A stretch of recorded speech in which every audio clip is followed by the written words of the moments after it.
Saya baru saja kembali dari rapat VK 102 untuk menerima perintah dari UU Persis Soeharto guna mengadakan serangan umum terhadap Jogja. Tentang sifat serangan ini telah ada dulu kita bicarakan. Aduh, jadi memang Pak Harto ya harus banyak sering di Jogja waktu itu. Jadi artinya ya inilah sudah merupakan satu sunatullah lah istilahnya begitu ya. Jadi memang sudah digariskan lah beliau untuk memimpin serangan itu.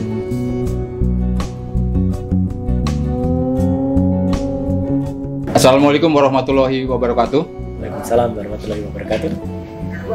Rekan-rekan dan para sahabat sekalian, kita berjumpa lagi dalam acara bincang-bincang dengan UI Watch. Yang kali ini saya berkesempatan baik sekali karena ditemani oleh teman, sahabat dan rekan saya, yaitu Bapak Roy Suryo. Tentunya sudah dikenal di kalangan masyarakat ya, Bapak Roy Suryo, ahli IT juga beliau. Mas Roy Suryo, pada kesempatan ini kita ingin membicarakan isu yang akhir-akhir ini ramai lagi. Kenapa ramai? Itu tentang peristiwa sejarah. Ya. Kenapa itu sejarah? Itu memang terjadi. Betul. Yaitu adanya penyerangan, istilahkan serangan ya kepada pihak Belanda 1 Maret 1949. Betul. Nah, ya. Sejarah itu di mana pada waktu itu cukup menonjol diceritakan bahwa ada peran. Pada waktu itu pangkat Pak Soeharto masih Letnan Kolonel, Letkol, betul. Nah, yang jadi polemik adalah pemerintah, yaitu di kemarin 24 Februari Mas, itu mengeluarkan Kepres nomor 2 tahun 2022 tentang Hari Penegakan Kedaulatan Negara. Nah, yang kenapa berpolemik? Karena di Kepres itu nama Pak Soeharto tidak muncul. Nah, tanda kutip apa dihilangkan, apa ditenggelamkan kita nggak tahu Mas. Nah, tapi dalam hal ini tentu ada klarifikasi dari pihak pemerintah ya, melalui Pak Mahfud MD dan lain-lain. Ini apa yang terjadi sebetulnya Mas ya? Kenapa kok tiba-tiba nama Soeharto yang tadinya sedemikian populer kok bisa tidak ada dalam Kepres ini begitu Mas? Oke, sebenarnya mungkin orang banyak bertanya, ngapain Roy Suryo bicara masalah serangan 1 Maret? Alhamdulillah saya memang dilahirkan di Jogja. Dan sejak kecil juga saya orang yang menghormati bukan hanya cerita ya, tapi sejarah. Sejarah termasuk bagaimana Indonesia masih bisa bertahan sampai dengan sekarang. Tidak lepas dari adanya peristiwa 6 jam di Jogja. 6 jam Jogja. Atau serangan yang dimulai pagi hari setelah bunyi sirine, atau kalau orang Jogja itu mengatakan gauk. Ya, gauk itu berbunyi sampai dengan 6 jam berikutnya. Kita tahu bahwa saat itu pasca proklamasi kemerdekaan 17 Agustus 1945, Belanda tetap belum mengakui kemerdekaan Indonesia. Dan pada puncaknya adalah ketika orang mengatakan ada clash kedua atau agresi kedua Belanda, yaitu pada Desember 1948. Agresi kedua ya? Ya, 19 Desember. Ibu kota negara waktu itu berada di Jogja. Kemudian Bung Karno dan keluarga ada di Gedung Agung. Tiba-tiba dari Belanda itu menyerang, terutama yang diserang adalah Maguwo atau sekarang bandar udara di Kota Madiun. Bukan. Maguwo. Maguwo itu di Jogja. Oh, yang di Jogja. Ya, di betul. Ya. Dan kemudian menawan pemimpin bangsa kita. Termasuk di situ yang ditawan adalah Bung Karno bersama keluarga, Bung Hatta, kemudian ada Prawira Negara, kemudian Sultan Syahrir dan lain sebagainya, ya gitu. Jadi ditawan, dan Belanda pun membuat video penangkapan itu, ya, supaya menunjukkan kepada dunia bahwa Indonesia sudah ditaklukkan. Jadi sebetulnya 1 Maret 1949 pada waktu penyerangan itu Soekarno dan Hatta ditahan justru oleh Belanda. Jadi video ketika penawanan itu pun ada, ya. Jadi ini videonya sudah diregistrasi di Arsip Nasional. Ketika waktu itu Bung Karno dan Bung Hatta dan kemudian tokoh-tokoh pemimpin bangsa kita ditangkap dan ditahan di luar Jawa. Nah, jadi pada saat itu kemudian ada satu sejarah lagi yang sebenarnya ini ada tapi juga memang kurang begitu ditonjolkan. Ketika Indonesia berada di bawah PDRI, Pemerintahan Darurat Republik Indonesia, yang markasnya ada di Bukit Tinggi. Dan pada saat itu ibu kota negara pernah dipindah di sana. Pernah ya? dipindah ke sana, Meskipun meskipun sejarahnya. tidak pernah disebut ya Safruddin Prawijaya dan kemudian dipindahkan di sana, dan sayangnya sekarang pun sisa-sisa dari bekas kota atau bangunan yang pernah itu tidak terawat. Ya, sayang. Nah, ceritanya adalah kemudian itu bersaut-sautan. Jadi artinya kita masih melakukan pembicaraan di markas perundingan di luar negeri. Di sana ada Pak Palar selaku wakil dari Indonesia, kemudian Safruddin negara. Ya, itu yang di Bukit Tinggi. Yeah. Karena Pak Bung Karno dan Bung Hatta dan semua pemimpin waktu itu ditangkap. Nah, kondisi pembicaraan Indonesia kurang begitu menguntungkan karena Belanda selalu menyampaikan bahwa Indonesia sudah tidak ada. Jadi Indonesia sudah berusaha untuk menghilangkan di dunia internasional ya, tentang negara Indonesia. Ya. Yogyakarta selaku ibu kota negara sudah dikuasai. Iya. Nah, dari itulah memang gagasannya adalah muncul dari Ngarsodalam, Sri Sultan Hamengkubuwono ke-9. 9, betul. Ya. Dan kemudian Indonesia juga melakukan perlawanan secara gerilya. Dipimpin oleh Panglima Jenderal Sudirman. Ya, Jenderal Sudirman. Nah, cuman kemudian harus ada sebuah aksi. Untuk bisa disuarakan di luar negeri. Di dunia internasional. Di dunia internasional. Oleh karena itu kemudian Pak Sultan Ngarsodalam kemudian juga berkoordinasi. Iya, betul. Dengan Pak Dirman. Ya. Berkoordinasi dengan Kolonel Bambang Sugeng. Ya, dan kemudian berkoordinasi dengan beberapa pemimpin-pemimpin lapangan. Salah satunya memang yang menguasai wilayah Jogja atau Werekris 3 itu adalah Letkol Soeharto. Iya, pada waktu itu. Jadi kalau Ngarsodalam kemudian melakukan sendiri, tentu tidak sampai lapangan. Pak Bambang Sugeng, kolonel juga punya satu wilayah sendiri, dan kemudian wilayah itu memang yang menguasai adalah Letkol Soeharto. Iya, penguasa lapangan lah begitu. Penguasa lapangannya. Dan memang betul karena Pak Harto yang rumahnya di Godean, di Kemusuk, jadi beliau juga waktu itu dalam kondisi butin itu mengandung. Iya, sedengar begitu, hamil. Hamil. Jadi memang Pak Harto ya harus banyak sering di Jogja waktu itu. Jadi artinya ya inilah sudah merupakan satu sunatullah lah istilahnya begitu ya. Jadi memang sudah digariskan lah beliau untuk memimpin serangan itu. Nah, jadi kemudian ya ada juga film di tahun 51. Judulnya 6 Jam di Jogja. Ya, yang dibuat tahun 51 loh ini. Jadi artinya film itu dibuat ketika zaman Bung Karno. Iya, 2 tahun setelah penyerangan itu 2 tahun setelah penyerangan. Tetap tokohnya juga yang disebut adalah memang juga Pak Harto. Ya, jadi artinya adalah saya juga mengatakan kalau memang dari awal nama Pak Harto ini ada. Iya. Ya, meskipun secara objektif ketika Republik ini dipimpin oleh Pak Harto, ya Pak Harto menjadi sangat menonjol. Iya. Yaitu sebagai ikon lah ya. Sebagai ikon. Itu sih aneh ya menurut saya. Sejarah memang tidak mungkin bisa 100% sama. Betul. Tetap sejarah juga tergantung. Tapi kita juga tidak boleh menghilangkan begitu saja peran sejarah. Betul. Ya. Karena kan memang ada. Iya. Artinya tokoh itu memang ada. Nah, ketika kemudian muncul Kepres nomor 2 tahun 2002 yang kemudian menghilangkan, orang menyebutnya menghilangkan peran dari Pak Harto. Iya, nama Soeharto tidak tercantum dalam Kepres itu. Itu yang aneh juga ya. Ini potongan dalam film 6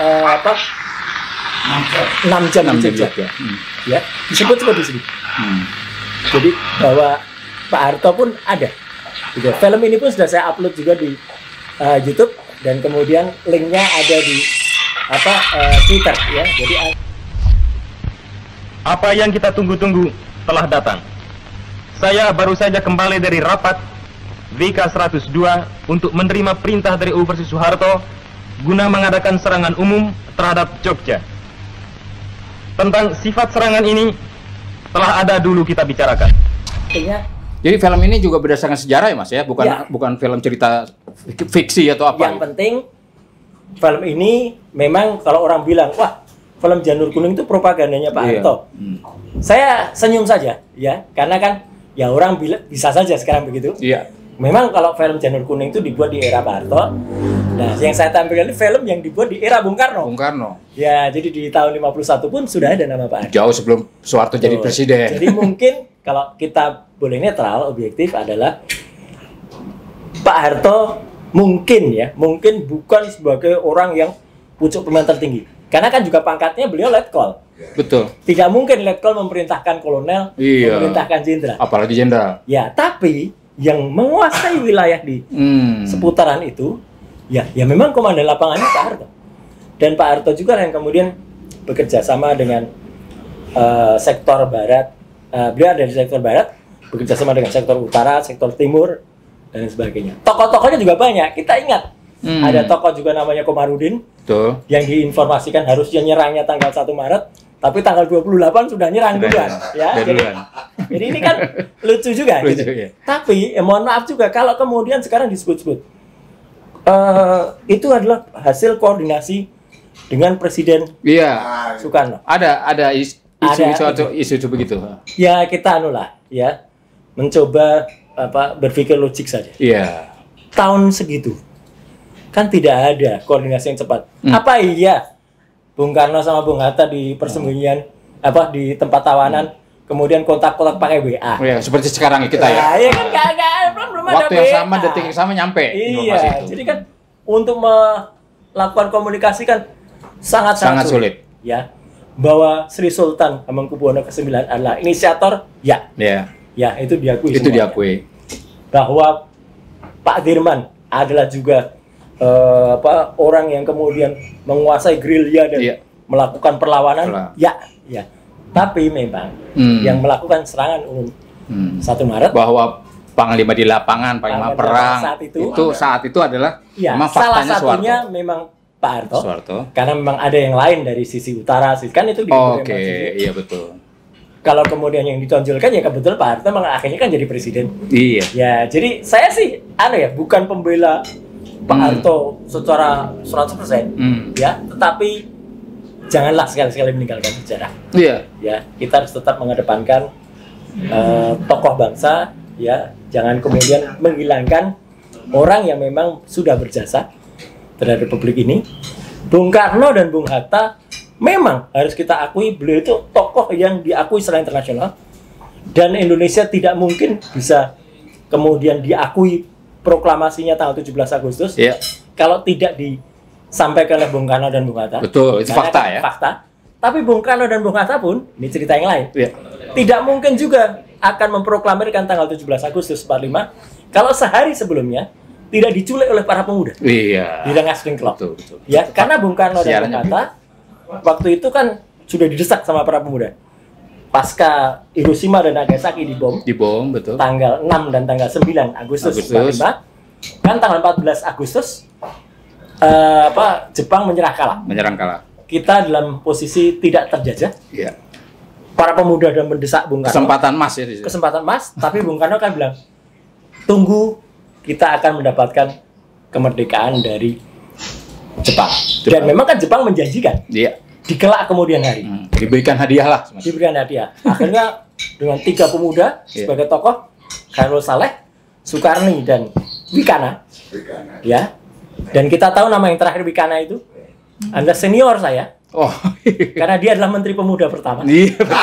Cocok. Ya, Cocok. jadi cerita pemuda ini memang yang mendesak Bung Karno. Jadi akhirnya dibawa ke Rengas Dengklok dan kemudian jadi semua punya peranan. Kita sangat hormat kepada Bung Karno dan Bung Hatta yang memang dengan sangat gagah, sangat memperjuangkan Indonesia sampai ke level internasional.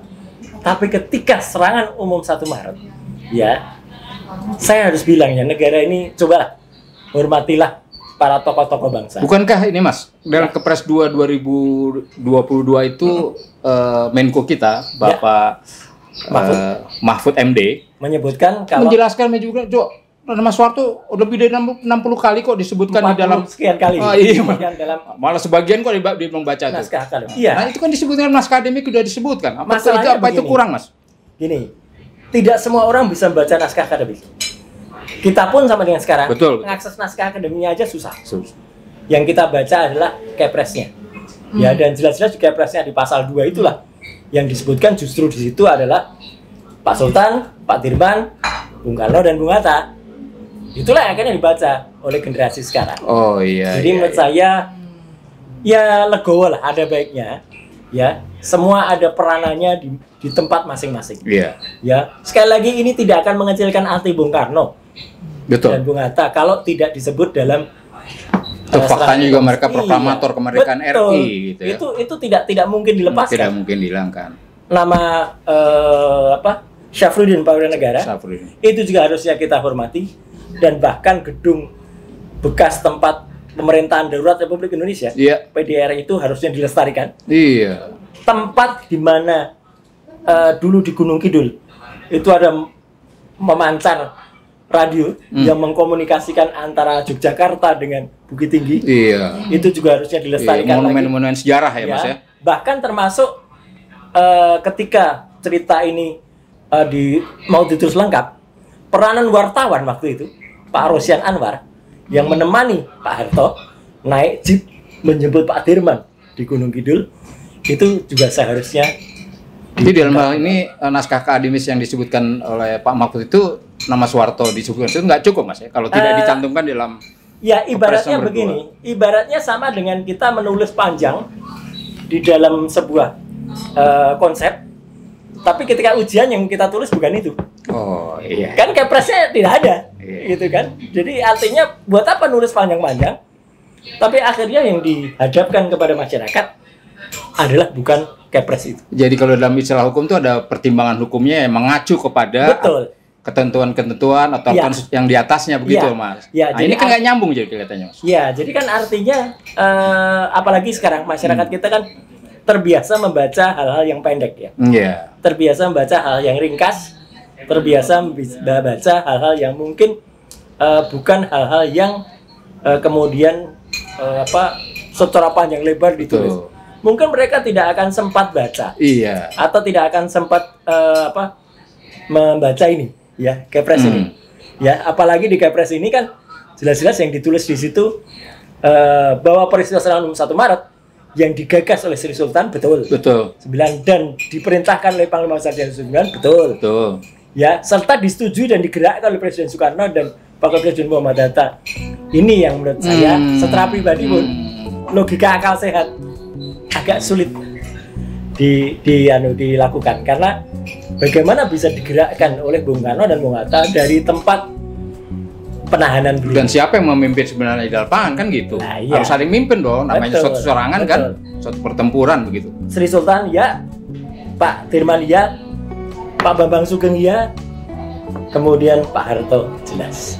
Ya, itulah orang-orang yang menurut saya ya tampilkanlah semua. Ya. Jangan kemudian kita menghilangkan, Ya. ya. Dan saya pikir tidak perlu menghilangkan 1 orang atau 2 orang nama untuk memunculkan yang lain. Ya. Kita tetap hormat kepada Bung Karno, Ya. hormat kepada Bung Hatta, Bung Hatta. ya, hormat kepada pembuat kepres ini Pak Jokowi juga. Iya. Ya, tentu beliau juga memiliki peran di Iya. Republik ini selaku Presiden ke-7. Jadi artinya kan sudahlah, setiap orang tuh punya peran sendiri-sendiri. Betul. Ya, tidak perlu saling melemahkan untuk lebih menonjolkan yang lain. Apalagi coba untuk menutupi sejarah kan. Iya, jas merah sekali. Jas merah gitu ya. Baik, sahabat dan pemirsa sekalian, bincang-bincang saya dengan Mas Roy Suryo terkait peristiwa sejarah serangan 1 Maret tahun 1949 di Jogja, dan Mas Roy Suryo telah mengungkapkan apa sebenarnya dan fakta yang terjadi pada saat itu, karena beliau juga orang Jogja asli, lahir dan sekolah besar di Jogja begitu. Dan mudah-mudahan hal ini bisa mengungkap fakta ataupun sejarah sebenarnya dan membuka mata masyarakat pada umumnya, karena bangsa yang besar adalah bangsa yang tidak melupakan sejarahnya, begitu Mas ya? Ya. Baik, kita berjumpa kembali pada kesempatan lain kali. Wassalamualaikum warahmatullahi wabarakatuh. Terima kasih. Yes. Ya. Terus Mas Haji, suruh aja cepet. Mas Haji, nanti yang aku ngomong pertama soal PDRI tadi, Mungkin tuh diedit aja dulu depannya. Yang Amir Sarifudin ya. Oh iya, ada kan. Nah, Bisa. Nanti itu jadi dibully nanti. Memang saya salah tadi. Ingatnya Amir Sarifudin.